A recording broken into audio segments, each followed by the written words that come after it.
Hi everybody, it's Shelley Tukis with the Hudson Area Library, ready for chapter 7 of my novel Finders Keepers. If you remember in chapter 6, Krista and Alex got a little bit of trouble because they sunk Mr. Edmund Clark's canoe so they could play shipwreck. And then they played one of their games in the basement of Mr. Edmund Clark's house and broke the water pipes and found the remnants of some potential gangster loot in a basement wall. So in chapter 7, Krista is about to meet and get acquainted with a potentially suspicious person in the whole mystery. All right, so this chapter is called The Canoe again and Game Night. It is not easy to unsink a canoe. And it is not easy to explain why the canoe has been sunk and why you didn't mention it right away and why you didn't respect property belonging to someone else. When a canoe is underwater, it's very, very heavy. The sand doesn't want to give it up. Dad, Neil, Mom, and even Amelia grunted and groaned in chest-high water, lifting and pushing and pulling the canoe back to shore. It was so heavy, Amelia invited her new friend Matt to help. He worked with her at the restaurant, and I could tell immediately that he wasn't just a friend, but a potential prince, because she was laughing and smiling. Grandpa watched from the dock with his arms crossed. Alex kicked rocks on the shore and looked sorry while I used a stick to draw dollar signs in the sand. He whispered to me, "I never got in trouble with my friends in Arizona." I kicked sand at him when the canoe savers weren't watching. And when they were watching, I tried to look sorry, very, very sorry. Alex and I wanted to hear Grandpa's story about the hole in the wall and the money, but Amelia ratted us out first. Mr. Walt Miller had left, our parents had come home, and everyone rushed to the lake all worried like a mermaid washed up on shore. Such a big deal over a dumb canoe. Alex's mom, Sally, walked down the slope toward the shore, and she mussed Alex's hair and said, "Tell me you've run out of trouble, kiddo. Tell me your tank's empty." "Yeah, it's empty. Sorry, Mom." She pulled off her sandals. "I should get in and help." "Don't. Kristen, I should help," Alex called. "We'll help." Our dads yelled "no" at the exact same time. So we waited. I wondered about everything, but I hid my wondering under my sorry face. I wondered about the Clark's money. I wondered about Mr. Walt Miller and Sheriff Duncan and the trouble at Al Capone's old house. I wondered why people would stuff money in a wall and why Grandpa would keep it a secret from his buddy, Mr. Walt Miller. I wondered how much money could just float around the universe and not land in the laps of nice people, people who had important things to save. Finally, the canoe made it to shore. They tipped it on its side to dump out the water and pushed it into the weeds. "Well, that's enough fun for tonight," Neil said. "Let's go have dinner." "That's it?" Grandpa grumped. "That's all you're going to say to these kids?" "What do you want me to do?" Neil said. "Make them wash dishes at the restaurant for a week? Maybe you should be watching them instead of TV." Neil's voice sounded like a snap, quick and sharp. Grandpa shoved his fists in his pockets and stared at Neil, who stared back. Alex stopped kicking rocks, but he didn't look at me or at anyone. The only sound was a buzz from a jet ski on the other side of the lake. Dad cleared his throat and said, "Okay then, well, enjoy your dinner. We're having game night, so we'll be heading inside too." Matt, the waiter, helped save the canoe, but he ruined game night. He bugged me. He was like a fly buzzing around your face while you're eating an ice cream cone. Matt laughed at everything my parents said, proof he was a liar because my parents aren't funny. Matt didn't know how to play gin rummy, so we couldn't play gin rummy. Matt didn't know how to play canasta, so we couldn't play canasta. We had to play Monopoly. Then Matt got Boardwalk and Park Place, which he sold to Amelia because she smiled and tossed her hair. He didn't even ask for a profit. No, I didn't like him. Not even his name, Matt. Mat, cat, bat, hat, fat, pat, vat, that, drat, brat. Nobody's name should rhyme with that many words. Amelia said, "We should have a bonfire night." It was shocking. Amelia the princess wanted to leave the castle and venture into her kingdom. "It's supposed to rain." Mom looked out the window. "It's sprinkling already." Matt said, "I can make popcorn, real popcorn. You know, the kind on the stove, not from the microwave. Do you have kernels? I'll make some." "We do," Dad said. "We tried to make real popcorn over a campfire last year." Tried being the key word. We burned it and ended up eating microwave popcorn anyway. Everyone laughed except me. Mom and Matt dug through the cupboards for pan and oil and a popcorn.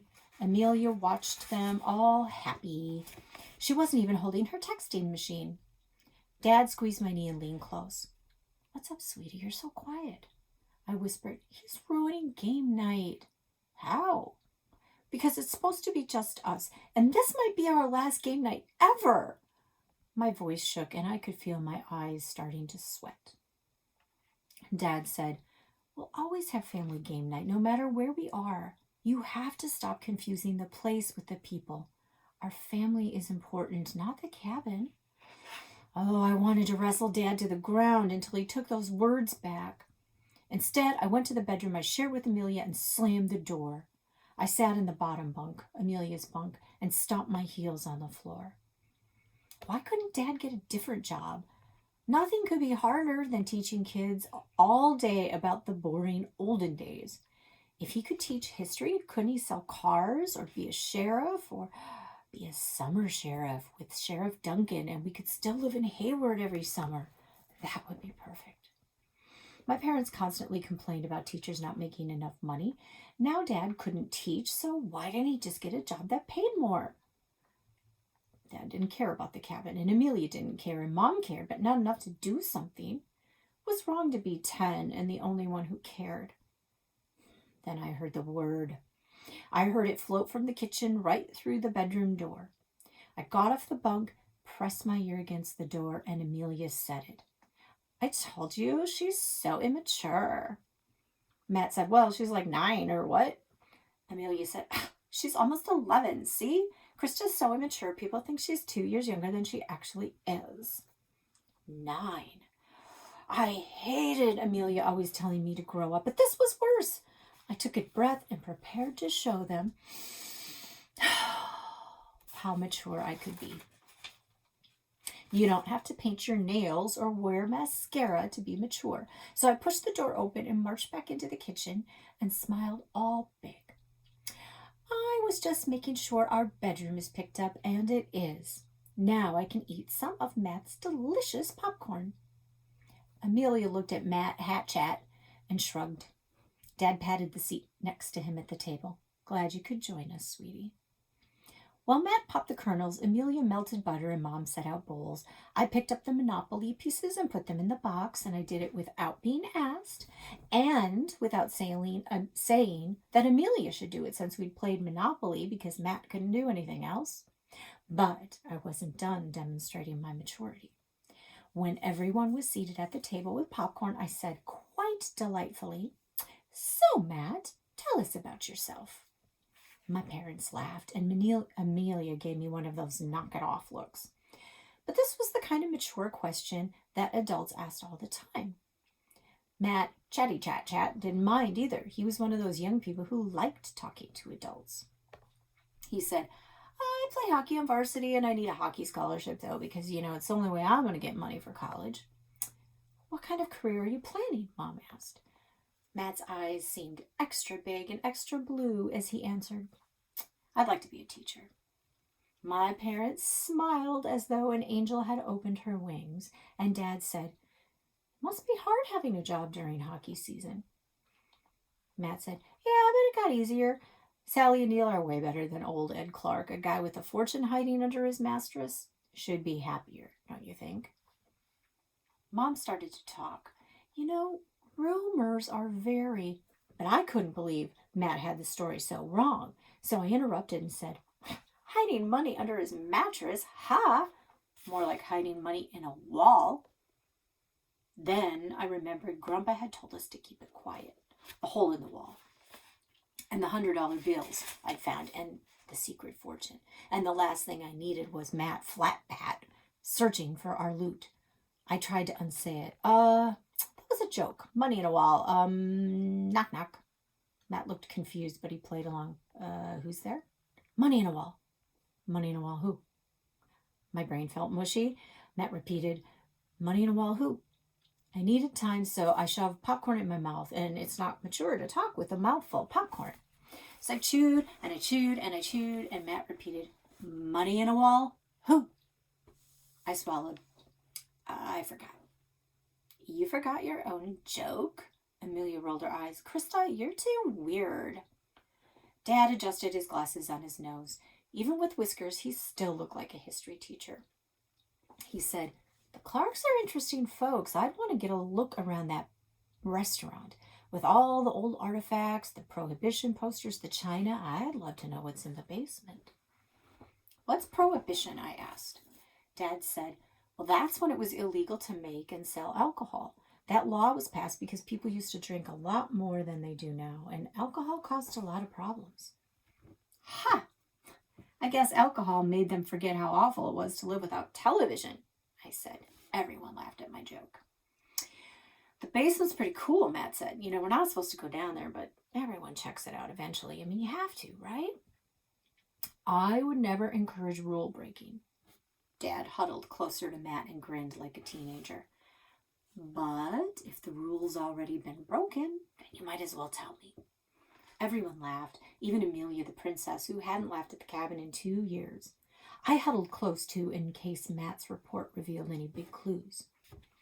Well, he said, the Clarks could open a museum. No joke. The basement is packed as kitchen things. You know, they've got an old walk-in freezer against a wall. And they don't use it anymore, and it's locked, so you can't get inside. There's a bunch of weird stuff, too. Like, my buddy and I found this old cane. You screw off the top, and inside is a glass tube, and people would fill it with booze so they could quietly and secretly drink it. Oh, whiskey cane! Dad nearly bounced off his chair. A real whiskey cane. It's amazing. What else? Wait a minute, Amelia said. I thought the Clarks didn't drink when it was illegal to drink, because look at all the old posters on the walls. They still don't even sell beer. Matt said, well, it was Ed Clark's mother who was the anti-booze person. She was like this church group that started prohibition and got all the laws changed, and she was upset when the laws were changed back. Cranky Ed sees things her way, but everyone around here knows Ed Clark's father and grandfather were bootleggers. They worked for Al Capone. I squealed, and Al Capone built a big house here, and he even owned a whole lake. Mom said, I'm surprised you remember that, Krista. You were only 4 when we toured Capone's hideout. It's been closed for years now. Alex told me about the house, I said, or the hideout, whatever you call it. Mr. Edmund Clark was been there. I mean, maybe he was there for a tour, or maybe he was there a long time ago when the house was used for bootlegging. Dad said, Ed's old, but he's not old enough to have been bootlegging in Capone's hideaway. I am sure he toured it. I don't remember touring it. I said, I don't remember anything about it. How could you forget? I can't. Amelia turned to Matt. Krista climbed down the sofa and knocked over a lamp. The tour guide had to ask us to leave. Dad waved his hand, shooing away any talk that wasn't about artifacts. So what else is in the basement? Matt said, junk, aprons, pitchers, menus, kegs. I mean, most snoopers don't care about your artifacts or whatever. They're looking for money. But nobody ever finds anything down there. I mean, everyone in town knows Capone hid money, and everyone knows it's scattered all over the place, and everyone knows the Clarks took some. It's just not in that basement. Interesting. Amelia the princess yawned because the conversation, I guess, did not have the excitement of tanning. I said, Nan said there's no secret money, and I asked her when Alex and I were in the bait shop. Dad was so interested in Matt's report that he just ignored me. Are there any journals? That's where you experience history, reading about people's day-to-day lives. Dad had to be deaf. Matt was talking about money, and who cared about journals and aprons and pictures? Matt said, journals? Probably. Mom started stacking the empty popcorn bowls. This is silly. You know, Al Capone killed people for money. I don't think he willy-nilly just scattered his fortune around the North Woods. If he hid money anywhere, it'd be in a safe. I said it again. Nan told me there's no secret money at Clark's Pizza. Matt said, then why do you think there's so many people looking for it? Personally, I think it's in the tunnels. My legs practically grew springs. I hollered, tunnels? What tunnels? Matt said, well, bootleggers used to dig tunnels to run their booze around. True fact. Nobody's found them, but they're here and everybody knows it. Dad shook his head.